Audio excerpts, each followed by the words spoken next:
pembelajaran yang terkait dengan pengenalan bangunan pada dunia teknik sipil. Sebelum kita mulai pembelajaran, Bapak akan melakukan absensi terhadap kalian terlebih dahulu. Ananda dan Bisa, Pak. Arao, Arifano, Aziz, Dafa,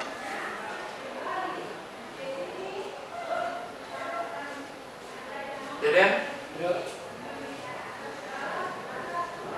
Farel, Gazi, Pak.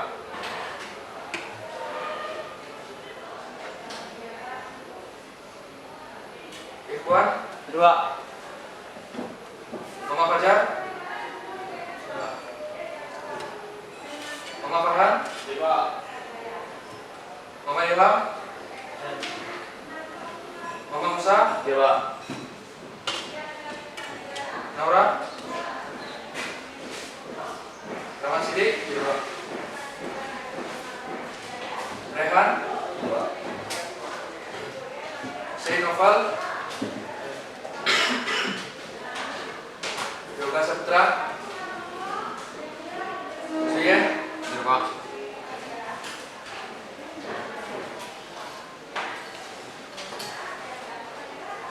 Oke, pada hari ini materi kita Bapak akan melakukan pengenalan terkait bangunan teknik sipil.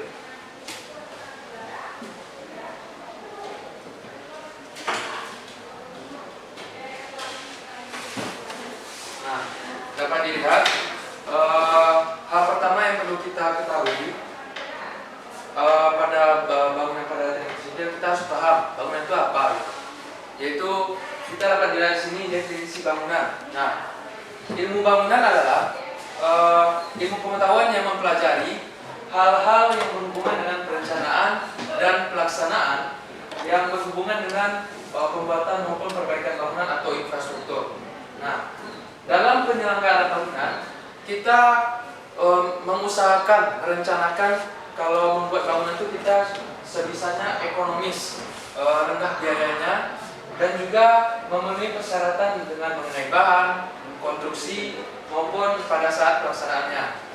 Nah, bangunan itu adalah wujud fisik dari hasil pekerjaan konstruksi yang menyatu dengan tempat kedudukan, baik yang ada di atas tanah maupun di air.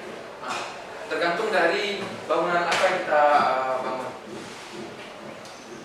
Nah, bangunan itu ada pengelompokannya. Nah, pengelompokan bangunan yaitu ada yang pertama yaitu bangunan gedung. Nah, contoh dari bangunan gedung itu adalah yaitu kantor, rumah sakit, hotel, rumah, dan lain-lain. Nah, dan juga ada bangunan transportasi. Bangunan transportasi yang meliputi yaitu jalan, jembatan, rel kereta api, terminal, dan juga pelabuhan, lapangan terbang, dan sebagainya. Lalu pengelompokan yang ketiga yaitu ada bangunan air, yaitu bendungan, saluran irigasi, saluran drainase, dan juga gorong-gorong dan sebagainya. Lalu pengelompokan yang terakhir yaitu ada bangunan khusus, yaitu seperti ada juga anjungan lepas pada pantai dan juga menara jaringan listrik yang bertegangan tinggi.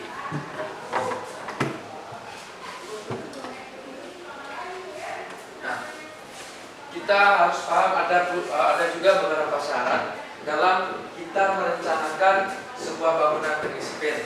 Nah, pada teknik sipil. Nah, hal pertama sebagai syarat yaitu adalah kekuatan dari suatu bangunan. Nah, kekuatan suatu bangunan mengandung pengertian bahwasannya struktur mampu menahan seluruh beban yang ada tanpa mengalami kerusakan. Nah, itu syarat yang perlu kita ketahui dalam membangun sebuah bangunan, yaitu dari kekuatannya, dari segi kekuatannya. Dengan demikian diberikan batasan bahwa tegangan yang terjadi selama struktur yang mendukung beban tidak boleh melampaui suatu nilai tegangan tertentu sehingga dapat menahan beban sehingga tidak mengalami kerusakan pada suatu bangunan tersebut. Nah, syarat yang kedua yaitu kekakuan. Kekuatan bangunan terkait dengan deformasi bangunan. Nah, yang dialami struktur selama mendukung beban. Dengan demikian, untuk suatu bangunan terjadi deformasi atau beban yang deformasi.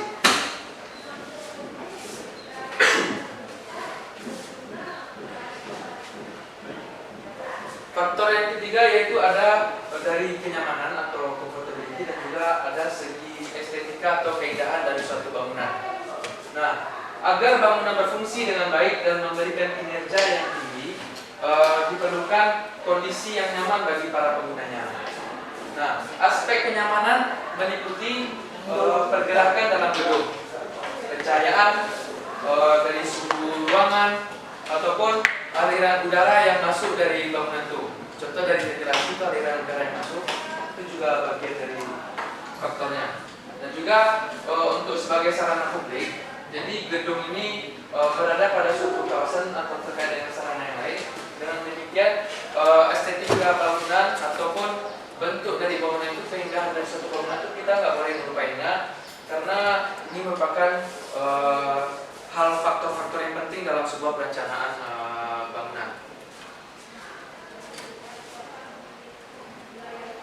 Lalu keawetan dari bangunan itu sendiri, kita juga harus merencanakan suatu bangunan yang awet, yang tahan lama, sehingga bangunan yang kita bangun itu efektif, tahan lama, dan juga selama mendukung beban dalam masalah yang lain direncanakan. Struktur atau elemen struktur yang kita alami itu dalam berbagai kondisi yang dapat mengakibatkan degradasi struktur atau struktur yang menerima beban yang berlebihan.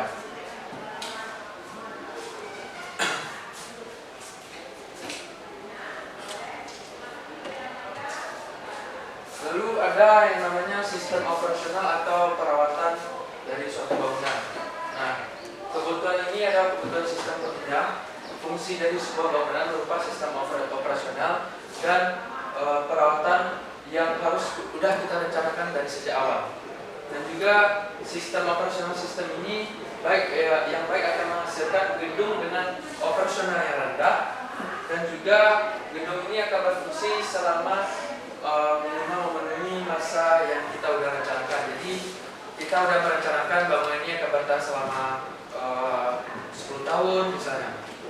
Dan juga tidak jarang sistem OM ini yang baik dapat memperpanjang masa dari suatu bangunan.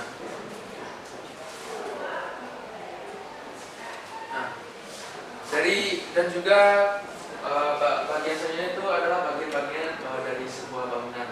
Nah, terdapat dua hal, yaitu yang pertama dari elemen strukturalnya. Ada bagian bangunan yang menjadikan struktur tetap kokoh dan stabil dalam mendukung beban. Tergabungnya fungsi salah satu elemen dapat mempengaruhi dari perilaku struktur secara keseluruhan, termasuk elemen struktural, yaitu ada kolom, ada balok, fondasi, rangka atap, maupun dinding geser. Nah, lalu ada bagian yang kedua, yaitu elemen non struktural. Nah, yang non struktural ini adalah bagian bangunan yang tidak terkait secara langsung, yang tidak berhubungan secara langsung dengan kekuatan dari suatu bangunan dan menjadi beban bagi elemen struktural. Biasanya elemen non struktural ini mengalami kerusakan yang lebih awal dan mengalami perbaikan atau pergantian, yang termasuk dari elemen non struktural ini itu ada lantai, dinding ataupun penutup atap dan tangga, karena ini merupakan bagian eksternal dari suatu bangunan. Nah, dapat kalian lihat di sini ada nampaknya elemen struktural yang dapat dilihat, ada berbagai macam, ada kolom, ada dinding geser, dan ada beban horizontal. Nah, dapat dilihat ini struktur bangunan yang kita lihat. Ada terdapat lantai, balon anak, dan juga balon induk, dan juga terdapat juga kolom. Nah, jadi Bapak pengen kalian juga paham itu mana sih yang lantai itu yang mana. Ada yang namanya balon anak, nah ini balon anak, dan juga ada balon induk, dan juga balon dapatnya. kita tuh harus juga paham di lapangan ini bagian yang mana, ini struktur yang mana.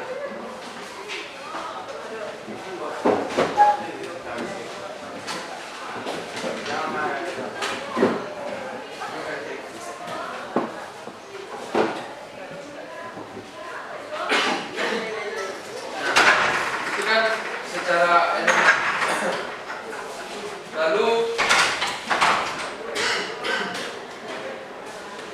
ada yang namanya secara struktural, dibagi dua juga. Ada yang namanya struktur bawah dan juga aktivitas yang dilakukan dalam bangunan.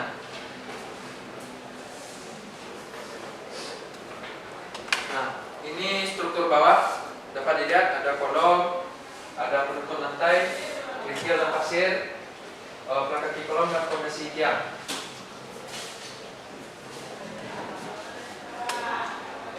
Nah, struktur atas suatu gedung adalah seluruh bagian dari struktur gedung yang berada di atas muka tanah. Nah, struktur atas ini terdiri dari atas kolom, plat, balok, dinding geser dan tangga yang masing-masing mempunyai peran yang sangat penting pada suatu bangunan. Nah, dan juga yang perlu kita ketahui itu kolom. Nah, kolom itu adalah suatu elemen struktur yang struktur tekan yang memegang peranan penting dari suatu bangunan karena sehingga keruntuhan pada suatu kolom merupakan kolom ini kalau runtuh merupakan lokasi kritis dari suatu bangunan, yang inti dari suatu bangunan itu sendiri, dan juga ini yang bersangkutan dengan lantai dan juga runtuh total dari seluruh struktur. Dan juga kolom ini berfungsi sebagai penerus beban dari seluruh bangunan dari fondasi. Bila diumpamakan itu kayak kolom itu seperti rangka tubuh manusia yang memastikan sebuah bangunan itu berdiri. Jadi beban yang dari atas itu diteruskan hingga ke bawah sampai ke kolom. Dan juga kolom itu termasuk dari struktur utama yang untuk meneruskan berat bangunan dan beban lain seperti beban hidup dan juga beban-beban eksternal yang kayak beban hembusan angin. Dan juga kolom berfungsi sebagai sangat penting agar bangunan itu tidak roboh. Dapat dilihat. Lalu faktor kedua itu balok. Dapat lihat balok itu yang mana? Balok itu bagian struktur yang kita kenai sebagai dudukan lantai ataupun pengikat kolom lantai yang fungsinya sebagai rangka penguat menguatkan suatu struktur yang rentan ini sebagai pengikat. Nah, yang ketiga itu adalah pelat lantai. Ini yang namanya pelat lantai, yang lantai yang tidak terletak di atas tanah secara langsung, namun ini merupakan lantai tingkat. Jadi pelat lantai ini didukung oleh balok-balok yang bertumpu pada kolom-kolom bangunan, yang ketebalan pelat lantai ini ditentukan oleh dari besar dan bentukan suatu struktur dan juga lebar bentangan atau jarak antara balok-balok pendukung. Nah, lalu ada yang namanya dinding geser. Nah, dinding geser ini adalah suatu struktur balok yang balok cantilever namanya, yang tipis, yang langsing vertikal untuk digunakan dari menahan gaya lateral. Dan juga biasanya dinding geser ini berbentuk persegi panjang, buskor suatu tangga atau elevator atau sebagainya, dan biasanya diletakkan di sekeliling lift atau tangga, ataupun ini menahan yang namanya beban lateral atau tanpa mengganggu penyusunan ruang dalam bangunan.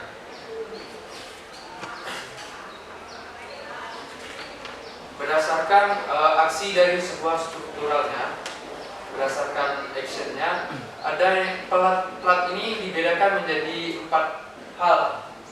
Nah, pertama itu ada yang namanya plat kaku. Lalu ada plat yang memiliki membran, yang plat yang fleksibel, dan juga ada plat fleksibel dan juga plat tebal. Nah, bahan untuk plat lantai dapat dibuat dari macam-macam, dan juga plat lantai itu bahan-bahannya biasanya ada yang namanya plat kayu, yang berbahan kayu, ada yang berbahan beton. Nah, ada yang dapat kita lihat di depan, ada yang namanya plat lantai semen atau yang dari kayu semen.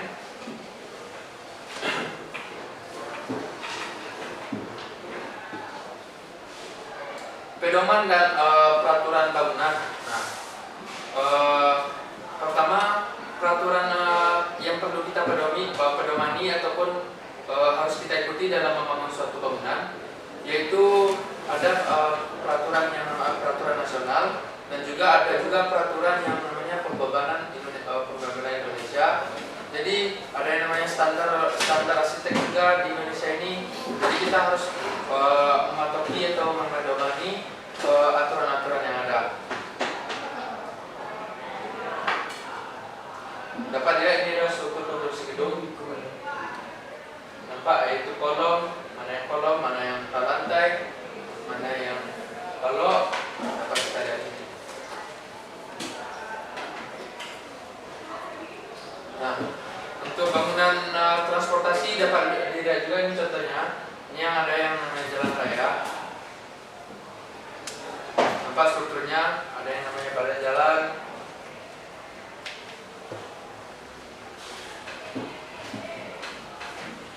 Lalu ada bangunan jembatan. Ini nggak perlu terlalu Bapak jelaskan karena ini masih pengenalan. Nah, ini ada yang namanya bangunan hidro atau bangunan air.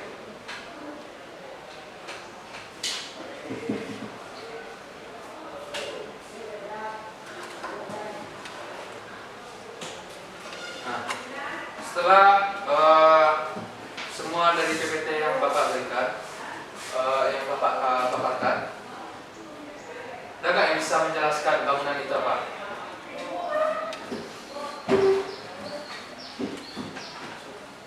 Kalau sepaman kalian aja, bangunan itu apa sih? Nggak perlu berpatokan dengan materi yang udah Bapak bawa. Silu pekerjaan konstruksi, Pak.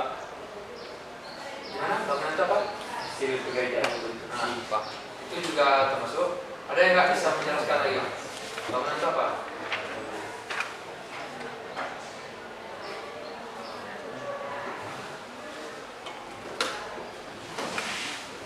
Yang dibilang sama Ahmad tadi itu betul.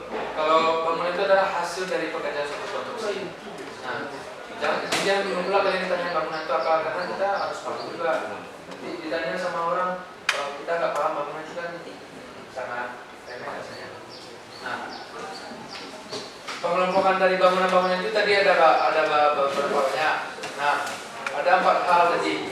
Apa aja bangunan-bangunan itu jenisnya? Kerasin masalahnya lagi. Apa berapa jenis tadi, dan juga apa aja jenisnya dari bangunan tadi? Apa? Itu bangunan gedung, 2 bangunan transportasi, 3 bangunan air, 4 bangunan khusus. Nah, contoh-contohnya apa aja tadi itu? Contoh bangunan gedung yaitu kantor, rumah sakit, hotel, rumah dan lain-lain.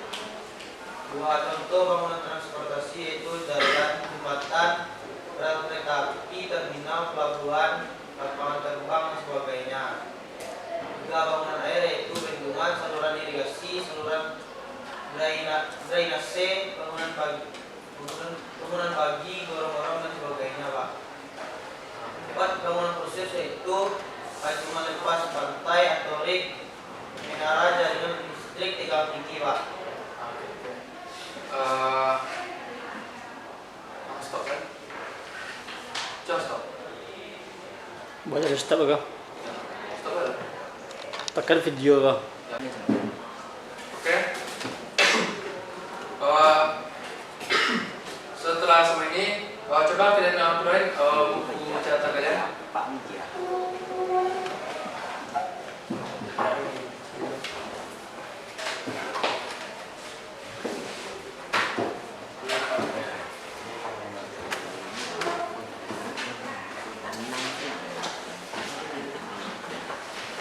Nah, oke.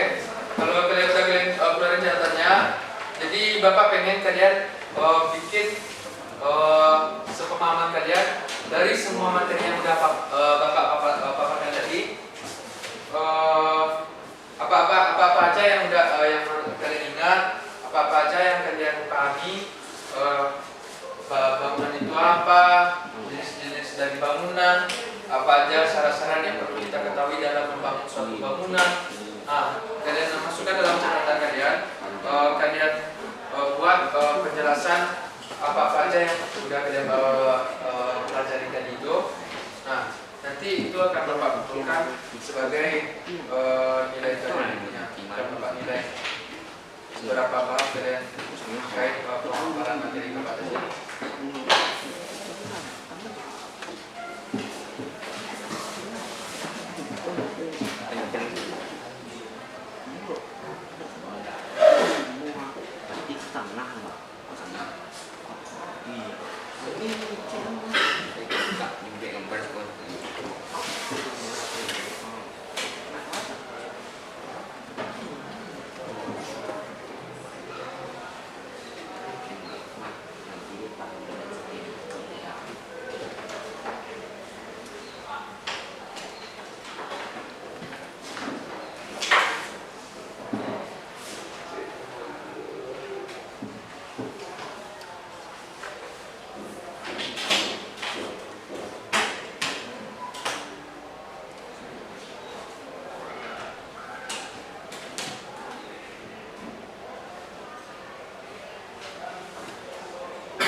Ini berapa, Pak?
Bang, mas beliin bang.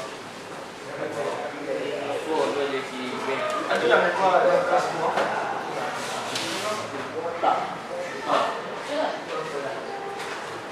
Sampai bagaimana? Yang kawan ya tak?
Ini mau kulit kok, mesti.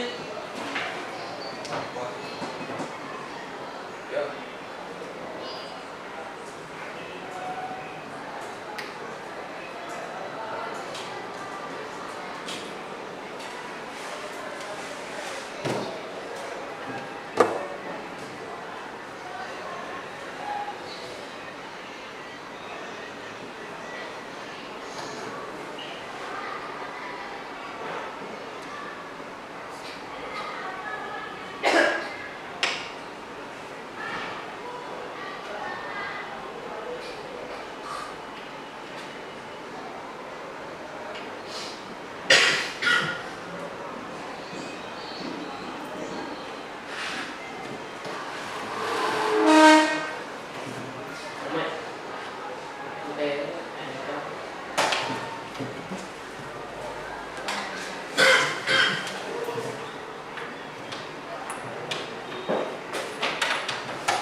Yo.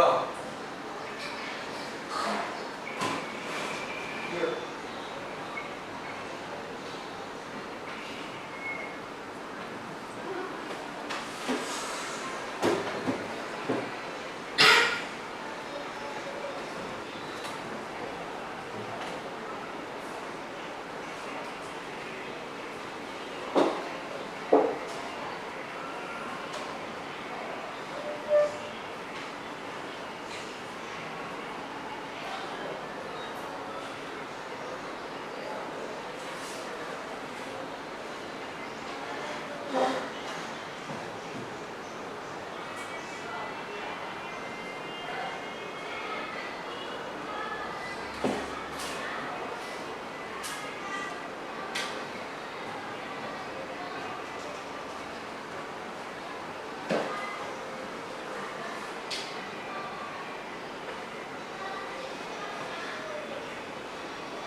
Oke, semuanya nanti kan ini jam udah mau habis, jadi tugasnya nanti dikumpulin. Nah, lalu untuk sebagai mari kita memberikan kita sedikit untuk materi kita pada hari ini, apa-apa aja yang kita pelajari itu kita udah bahas hal-hal terpenting dari dunia bangunan atau industri, yaitu tadi kita udah paham bangunan itu merupakan hasil karya manusia yang direncanakan. Video Pak. Assalamualaikum.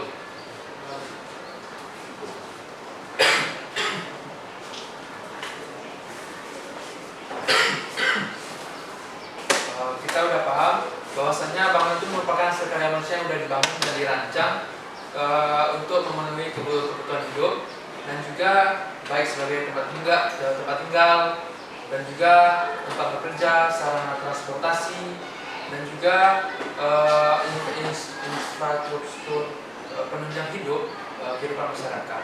Dan juga kita udah paham dari bangunan gedung itu apa-apa aja, bangunan transportasi itu apa-apa aja tadi, dan bangunan air kayak bendungan, irigasi ataupun drainase.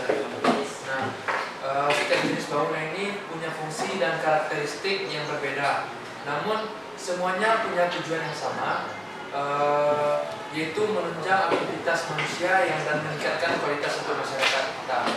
Nah, kemudian kita udah paham juga apa aja struktur bangunan, dari struktur bawah atau struktur atas, yang bahwasanya struktur bangunan itu adalah bagian utama yang berfungsi menahan dan meneruskan beban dari seluruh bangunan ke atas hingga ke bawahnya.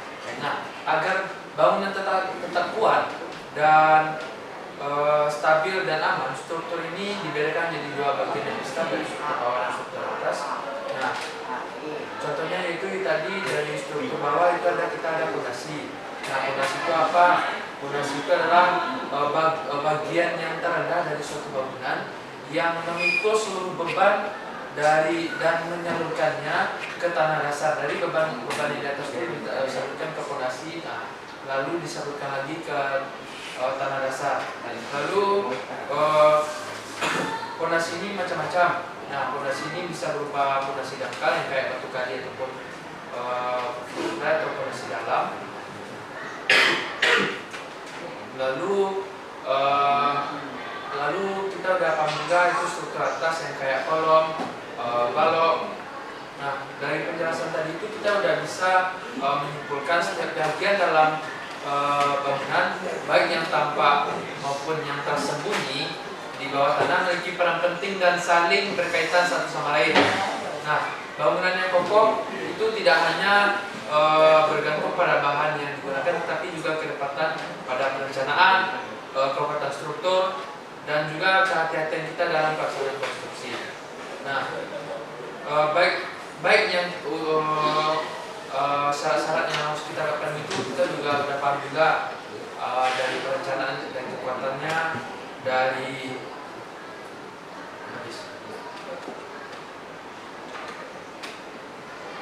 dicek salah berikut ya kak. Itu saya lah. 5 minit lah. 5 menit. 3 minit lah ya. Kau pas penutupan kau biar.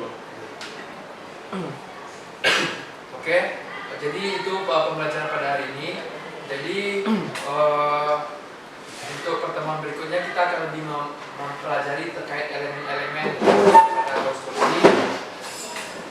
Lalu untuk tugasnya kalian kumpulin. Jadi karena waktunya udah habis, jadi Bapak tutup aja. Sampai jumpa pada pertemuan berikutnya. Dan juga jangan lupa kalian terus belajar di rumah, karena itu untuk membangun konsep keilmuan kalian dan karakter kalian sebagai seorang pengawas. Yaudah, Bapak tutup dengan assalamualaikum warahmatullahi wabarakatuh. Waalaikumsalam.